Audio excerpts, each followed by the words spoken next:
On today's show, let's look at three cases for three Cavs as they look to maybe be named to the All-Star team. That is Darius Garland, Evan Mobley, and Jarrett Allen. Let's dive into all of that today on Locked On Cavs.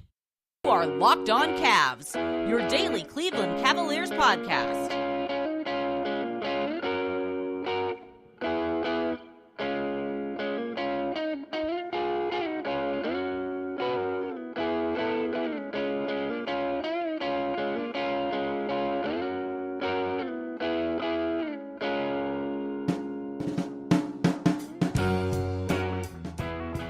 All right, I'm Chris Manning, host of Locked On Cavs, solo episode for me today. Evan's off. This episode, though, is, as always, produced by the one and only Jake Stevens.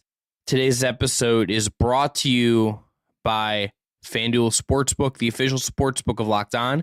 Make every moment more. Visit FanDuel.com/LockedOn today to go get started. And the music heard on the way in is, as always, from our friends at Astral Radio. Okay, so today's show, three segments. Darius Garland in segment 1, his All-Star case. Segment 2, Evan Mobley's All-Star case. And segment 3, Jarrett Allen's All-Star case. But we have to start with a little bit of news, and that's just what JB Bickerstaff had to say at media availability on Wednesday. The framing of it, I think, has been very much, hey, like, let's be positive. Let's figure this out. Let's kind of make this work. I think that's kind of where you feel like some of this is at. To read one of the quotes, as put out there by Cleveland.com, quote, "We had a conversation with the guys about the reality of where we are. I think in all the noise and the chatter, people forget how much this group has accomplished. There are 7 teams that have more than 30 wins in the NBA, and we are one of those teams. None of those teams in the Eastern Conference start a 21-year-old, a 22-year-old, a 23-year-old, a 24-year-old, and a 26-year-old. The teams ahead of us are teams that have been weathered and been through things that have built that. Sometimes I think people want to skip steps getting to where we all want to go. We're not putting a roof on our guys, but what they've accomplished at this age is above and beyond what is standard," end quote. So I think that is all very fair. I will say that. I think what Bickerstaff is outlining there is fair.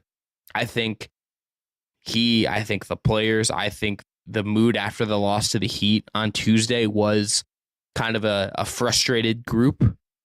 This was a lump. And they aren't playing their best basketball right now, right? Like, I mean, they do have fewer wins than they did this amount of games last season, which is kind of weird considering they added Donovan Mitchell and everything. I also think you can just feel like that. I think them just putting up walls a little bit and trying to be a little bit defensive, and I understand that too. And I also really empathize with JB Bickerstaff in this situation because he is the guy that if anyone is going to get flack, if anyone is going to get angry tweets aimed at them or fan calls into 92 or whatever, it's him. This is the guy that is going to take some of that. Kobe Altman doesn't speak in front of microphones. Most president of basketball operations don't on a regular basis. Some fans will get mad at players, but like for the most part, people aren't going to get mad at Donovan Mitchell or blame Donovan Mitchell or blame Darius Garland or blame Evan Mobley or blame Jarrett Allen. Like they're going to get mad at the coach. That is the guy you go after, and he takes on a lot of the brunt of that and feels a lot of that. And he's right in saying this isn't easy, but I also feel like this is just kind of a team that is in 5th place in the East that is dealing with some things, and they're navigating as best they can.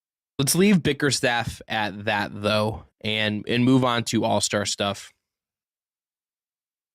Darius Garland is the first guy we're going to talk to. All-star reserves are going to be announced, and it's time, I think, for us to look at if they could be, any of these Cavs have realistic chances of getting in there. Garland, I think, is the place to start because I think he has the best case. Now, this is going to be really competitive. I think for all these guys, Mobley, for Garland, for Allen, you have to remember that this is going to be a highly competitive field. 2 backcourt slots, 3 frontcourt slots, 2 wild cards. There's some guys that I think are absolute locks for some of these slots. I think most notably Joel Embiid in the frontcourt. Garland of the 3, I think, really does have best, most substantial case. His numbers last year on a team that I think is viewed as more of a contender are very much similar. Look, his percentage is down a little bit on 2-point percentage, which if we have to pick nits here is a little bit going to hurt his case a little bit, right? That is just the reality of doing this exercise is a little bit of a decrease in the spot. Plus, missing some time due to some weird injuries is going to kind of look at his case in that way. I think his best stretch of games have really come lately. Sans that Heat game where he wasn't particularly good. He has had some great kind of peak Darius Garland games recently with the passing looking great. Everything just kind of looking under control under his watch. And I think just the level he's playing at, the level he has really established for himself is very much in the all-star discussion.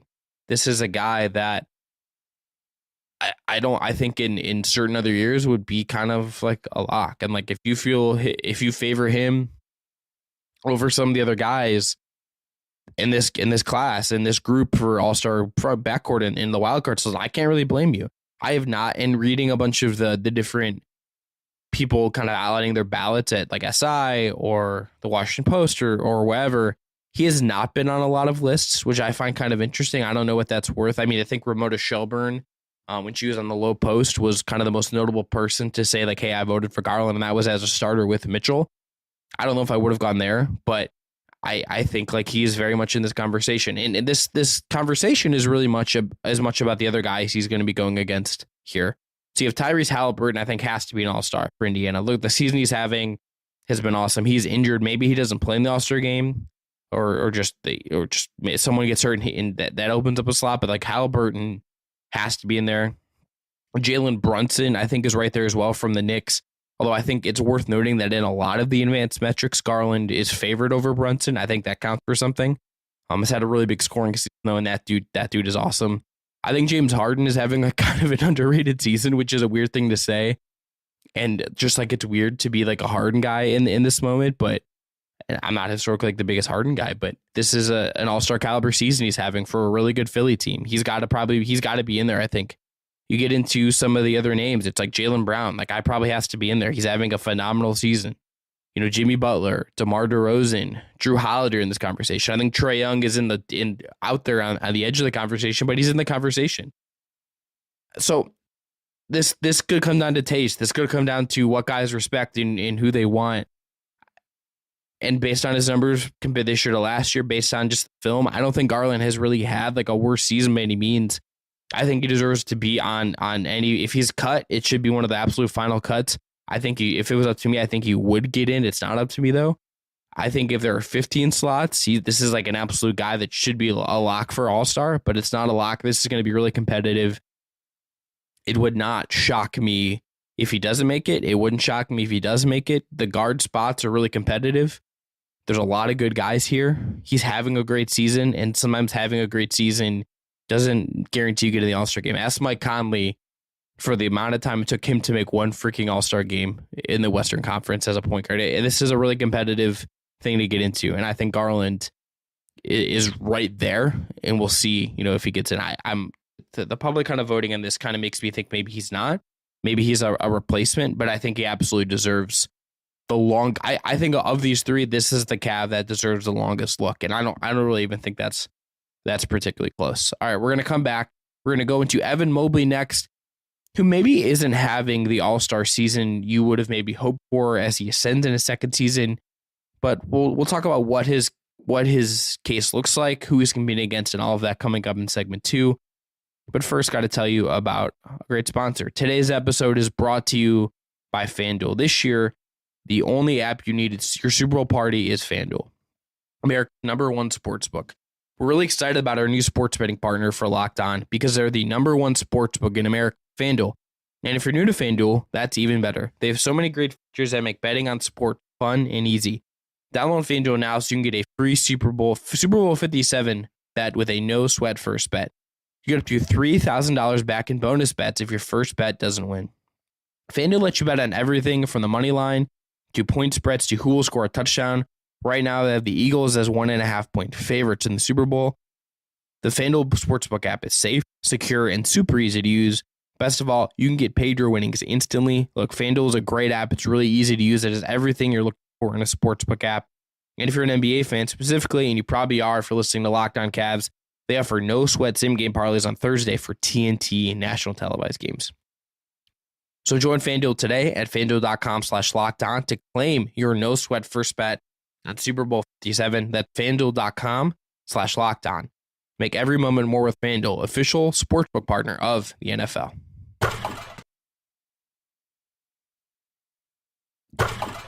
All right, second segment of the show today. Let's look at Evan Mobley. So I think right off the bat, and I think this goes for the Jarrett Allen discussion as well, so some of this will kind of be looked at again here. The front court is just going to be really competitive. There are very limited slots here, and I think there are guys that are just locks. Joel Embiid from the 76ers is a lock. He probably should have started.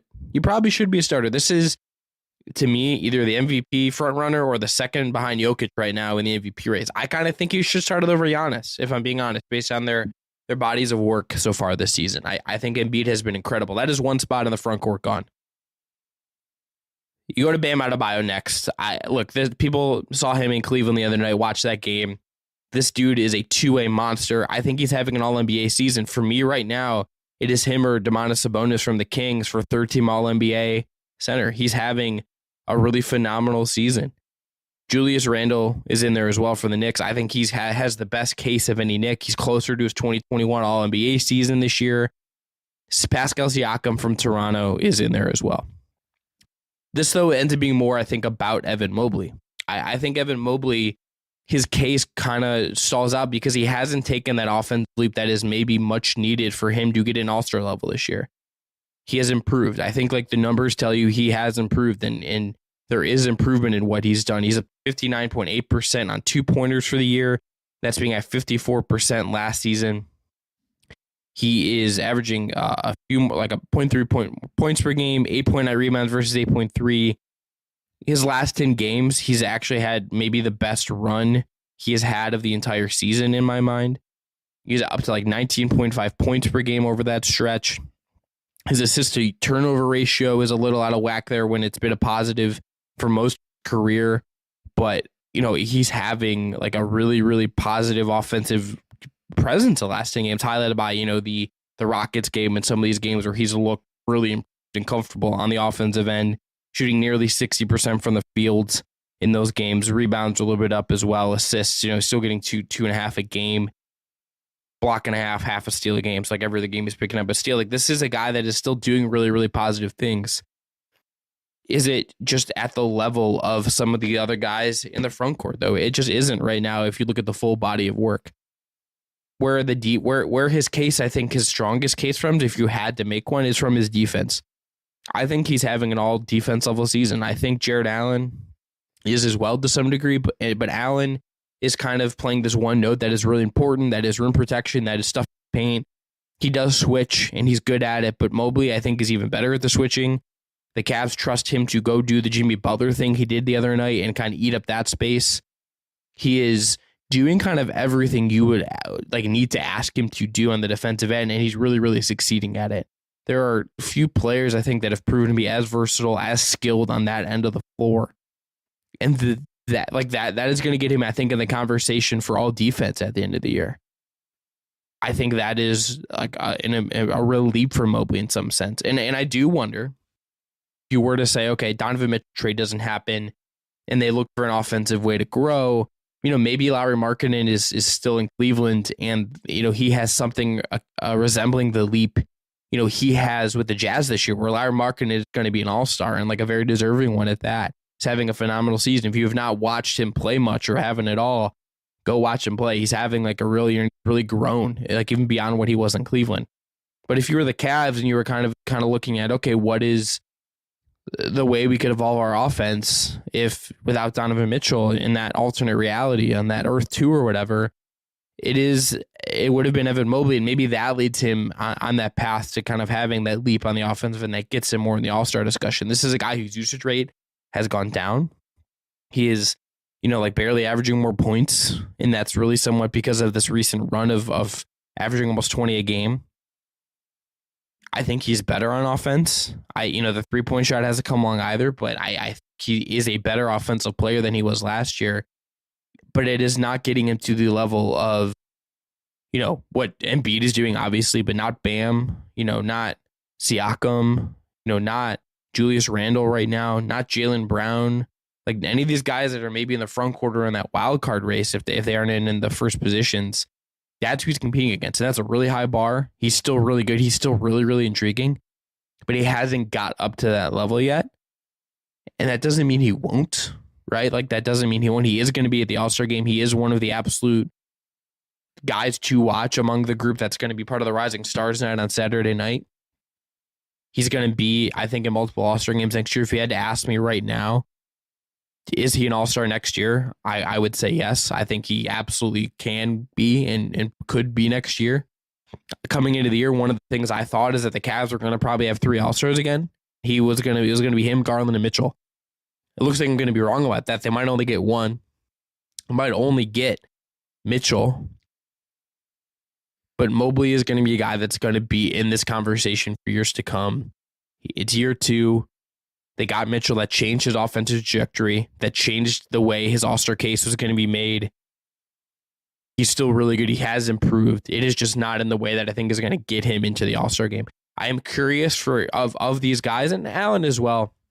I'm curious to see if they do show up on any ballots, though, and see what, especially among their peers, what do the peers think of Mobley? What do the peers think of Allen? What do they think of Garland? I'm curious to see how they view these guys among themselves and see how they kind of think of them as All-Star candidates. So, look, Mobley's going to make one in the future. It's just a really packed year, and he hasn't had the offensive league to get there. That is the take-home message on Evan Mobley's All-Star case. All right, one more break. We're going to come back, and we're going to dive into Jarrett Allen, who I think is taking a little bit of a step back from last year, and that's probably going to cost him in the All-Star race. But let's talk about that after this. Today's episode is brought to you by PrizePicks. To play, all you have to do is pick 2 to 5 players, and if they go score more or less than their PrizePicks projections, you win. You can win up to 10 times your money on any entry. You're not competing against other people. This is just you versus the projections available. PrizePicks offers projections on any sport that you watch. This includes NBA, NFL, MLB, NHL, PGA, college football, men's college basketball, women's college basketball, soccer, WNBA, esports, NASCAR, tennis, MMA, boxing, disc golf, Euro basketball, cricket, and more. Entries can be made in 60 seconds or less. It is that easy. This offers safe and fast withdrawals. It is currently operational in over 30 states and Canada. Download the PrizePicks app or go to prizepicks.com to sign up and play daily fantasy sports. First-time users can receive a 100% instant deposit match up to $100 with the promo code LOCKEDON. If you deposit $100, PrizePicks will give you $100. If you deposit $50, PrizePicks will give you $50. Don't forget to enter the promo code LOCKEDON at sign up for an instant deposit match up to $100. All right, last segment of Locked On Cavs for today. Let's look at Jarrett Allen. Jarrett Allen is in the same discussion as Mobley in this sense because the East front court is jam-packed. He has Embiid, he has Bam, who are healthy and playing at a really high level. There's Randall, who's having a great year. Like, there are just a lot of guys in his position that are kind of jockeying for all-star consideration. He is absolutely one of the guys that gets kind of pushed down the list a little bit. He's not, and look, if you're looking at just centers in the East, he's not at that Bam All-NBA level. He is not kind of in that spot this year. He just hasn't, I think, been there this year. And look, I don't think Jarrett Allen has been quite as good as he was last year either when he was an All-Star, when he did represent Cleveland in Cleveland on All-Star weekend. He is still an elite defender. He is still kind of one of the better rim protectors in the league who doesn't foul a lot. That hasn't really changed. The overall impact stats will rate him out as a little bit worse on that end of the floor. His true shooting is down a little bit as well. So is his effective field goal percentage. I think if you look through the numbers, you look through the shot charts, a big reason for that might be that he's down this year to 35% on long mid-range shots. He was at 58% on those shots last year. He's taking a little bit more of them from that range this year as well. These are those elbow to a little bit behind the elbow jumpers teams are daring him to take. He's not making those right now, and that's a shot he kind of added to his repertoire last year in addition to some of the post-up stuff. And, he's not maybe getting as many of those post-up opportunities as well with Mitchell in tow, so that kind of takes away some of his offensive shine as well, some of that utility he was going to provide. He's just been a slightly worse version of Jarrett Allen. He's still a very good player. Like, you could make a real case for him for all defense. The on and off numbers for my defense really paint a very strong picture of him. His rim protection numbers are awesome. I think there's a reason that a lot of the data you can look at kind of suggests he is more integral to the Cavs defense than Mobley in some ways, just because of his rim protection. But if you're picking at the margins here, I think Allen's a little bit behind his All-Star year last year. He's been not quite as good. He has not quite just been the same exact guy he was last year. It's a slight step back, but it's like he's 90 to 95% of what he was last year versus the 100% maximum version that he was last year. That probably keeps him out of the All-Star game. That probably keeps him not going to Utah, not going to represent Cleveland this year, and the Cavs really might end up with one All-Star. I'm going to, as for final predictions on All-Stars for the Cavs, I think Mitchell obviously is going to start and is in. I'm going to predict that Garland does get in. I'm going to be an optimist here. I'm going to say Garland does get in. I think it's going to be really competitive, but this is a really good player on a good team. The body of work, I think, is very strong for him. The case is there for him if you look at it. I think he's going to get in. I do not think Allen or Mobley do. I think this is going to be 2 All-Stars, the same number as last year. It could only be one. I would brace yourself if you're putting emotional energy into this to being just one. They'll still be represented at, Mobley will be there Saturday, all of that stuff. And this is really competitive. I want to stress again that this is just a super competitive thing. There are 12 slots. There are guys that should be starters like Embiid that just aren't, just based on fan voting. It takes up slots. The talent pool in the NBA right now is as deep as it has been in a long, long time. You have to be like really, really high end to be in the All-Star consideration, to be an All-NBA consideration. I think the guys the Cavs have are for Garland, he's the closest to getting in this. I think he will. Just to predict it, I don't think Allen or Mobley will. And it's just there's little things that kind of hold them back from being there all the way.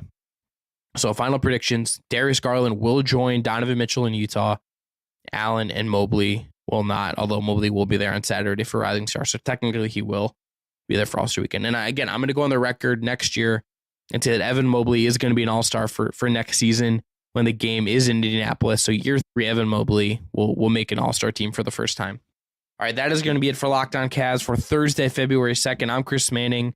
Thanks again for everyone tuning in on this solo episode of Locked On Cavs. Evan will be back tomorrow. We are going to recap Cavs Grizzlies, which takes place 7:30 p.m.